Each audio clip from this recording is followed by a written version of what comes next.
troca por Luka Doncic ainda dá o que falar. E surgem dois possíveis candidatos a pivô do Lakers. É isso que falaremos aqui hoje.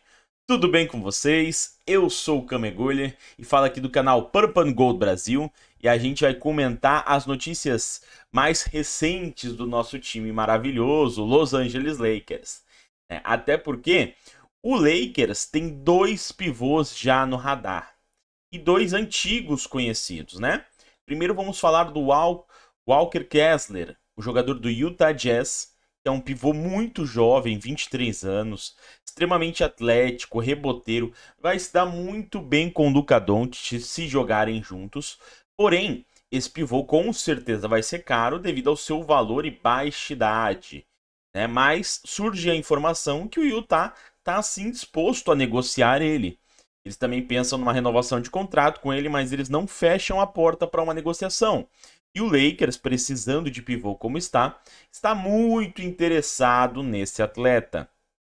E assim, na minha opinião, o Kessler é um baita de um jogador, é muito jovem.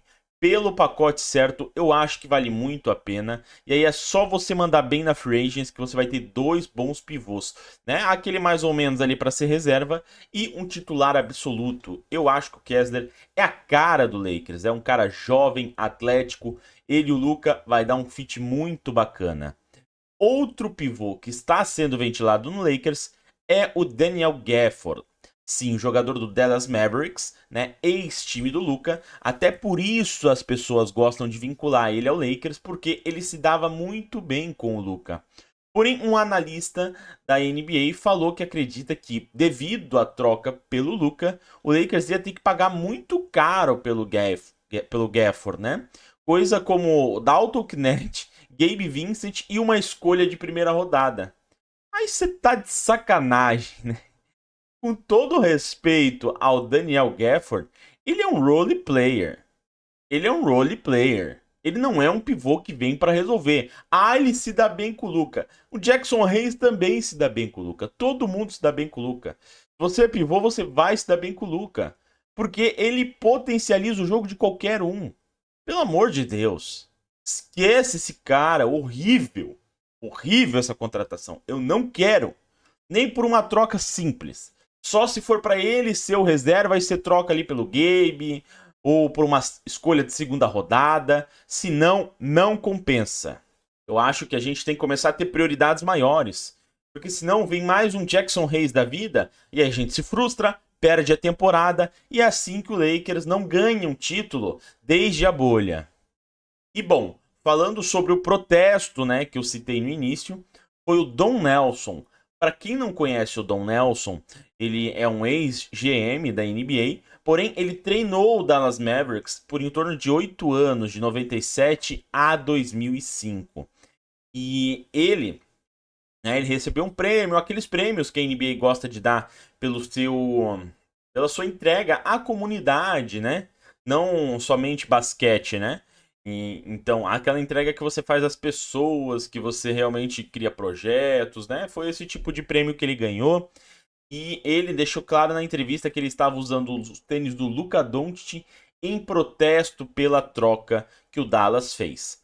Mas calma, se você já quer hatear ele, dizer que não sei o que, ele criticou o Lakers. Não, a crítica dele foi bem válida. Ele falou que na época dele, ele aprendeu que grandes jogadores você valoriza, você mantém, você não deixa eles escaparem, você mantém ele pela carreira toda, pela vida toda dele na NBA.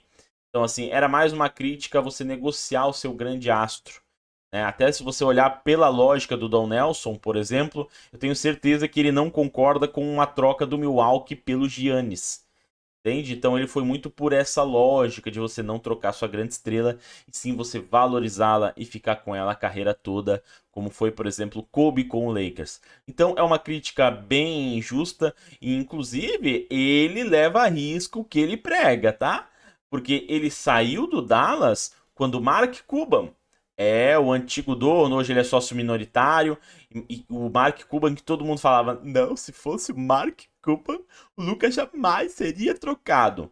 Bom, Steve Nash estava no Dallas Mavericks e o Mark Cuban não quis dar um contrato máximo, ele não igualou a oferta, o que deixaria o Nash em Dallas. O Nash, né, que estava naquele time do Dirk Nowitzki, então assim, poderia ter sido uma dominância bem maior do Dallas, ele poderia ter brigado por mais títulos, mas não brigou. Aí a saída do Nash foi um diferencial nisso. E quando o Mark Cuban toma a decisão de não renovar pelo máximo com o Nash e assim ele vai embora, o Don Nelson também pega o Monet e vai embora, porque ele não concordou com essa postura. Então, ele fala, mas ele faz. Ele garante as opiniões dele. É uma pessoa decidida que defende suas opiniões. Então, Don Nelson tem meu respeito.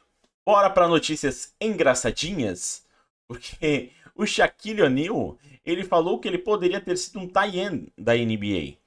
E ele contou a história, né? Não é só, eu acho que eu iria bem. Não, ele falou que ele jogava com o pai dele, e, né, ele adorava, porque ele conseguia sair quebrando todo mundo, né, e ele sempre foi forte. E ele disse que, inclusive, isso influenciou muito, né, na forma com que ele jogava na NBA, ele conseguia se preservar muito.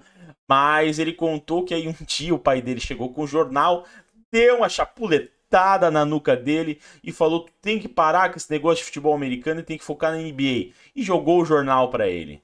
E aí ele foi olhar, né? Deixa eu até ver o nome do jogador que ele citou aqui para trazer a informação para você bem completinha. Mas foi engraçado isso que ele falou. Cadê? Aqui, ó, John Koncak, né? Aí lá estava que o John Koncak tinha renovado o seu contrato na NBA por 15 milhões de dólares. Aí ele disse que ele olhou aquilo e falou com todo respeito ao John Koncak. Ele estava na NBA, estava fazendo as coisas dele, mas eu conseguia fazer melhor do que ele. Aí, e ele falou que o sonho dele, né, era ganhar 8 milhões de dólares em 10 anos. E ele viu o John Koncak assinar um contrato de 15 milhões por um ano. Ele falou: eu vou focar no basquete. E que bom que ele focou no basquete, né? Porque o Shaquille O'Neal foi simplesmente o pivô mais dominante da história da NBA. Um jogador inigualável, né? E falando de pivô, não inigualável, mas o Dwight Howard, ele falou quem ele prefere entre LeBron James e Kobe Bryant. Ele citou que como jogador mais completo, passes, dribles, assistências, todos os requisitos do jogo, o LeBron, ele é melhor, né? Ele falou que você passa a bola para o LeBron em relação a ser completo. Mas isso, pessoal, é só a gente pensar que isso também se aplica ao Michael Jordan, né? Michael Jordan era completo, mas não era tanto quanto o LeBron. O LeBron passa muito bem a bola, o LeBron faz tudo muito bem. Mas, continuando o que o Dwight Howard falou, o Kobe Bryant é o melhor pontuador. E ele falou, na hora decisiva, ele falou que não pensaria duas vezes. É bola na mão do Kobe, porque o homem era decisivo. E, bom, a gente vendo bastante, né, do LeBron James, e a gente vê que não tem esse instinto assassino, esse instinto de matar o jogo. É uma grande diferença também que eu vejo dele pro Michael Jordan. Ele não é um jogador que na hora decisiva você dá a bola na mão dele que ele vai resolver. E o Dwight Howard deixou claro que essa também é a visão dele sobre a diferença entre LeBron James e Kobe Bryant.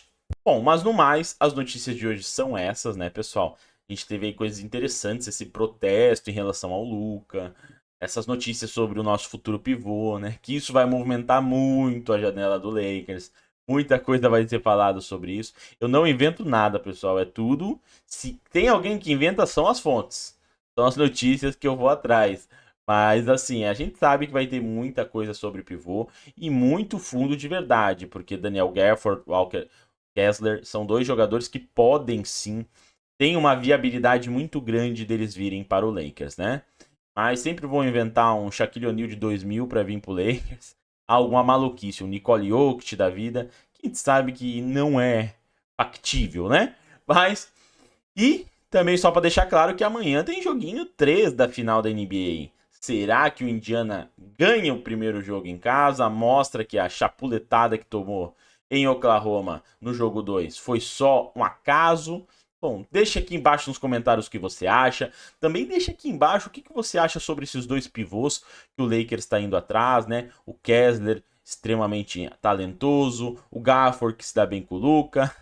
Bom, deixa aqui, eu quero muito saber sua opinião sobre os outros temas também. Sobre esse protesto com o Luka Doncic aí do Don Nelson, sobre o que o Shaquille O'Neal falou, que ele poderia ter sido um tie-end, falou que ele é um showman, jamais seria um jogador de defesa, que ele dá show, né? Tô muito curioso para saber a sua opinião. Também não se esqueça de deixar o seu like aqui embaixo, porque o like ele mostra para o YouTube que esse vídeo é relevante e assim ele mostra ele para mais pessoas, fazendo a nossa comunidade aumentar e a gente sempre vai tendo uma discussão cada vez mais amigável e com muito mais opiniões aqui nos comentários. Bom, muito obrigado pelo seu tempo. Se você não é inscrito, se inscreva aqui embaixo. Isso é muito importante para você não perder nenhum vídeo. E os vídeos novos são todos os dias.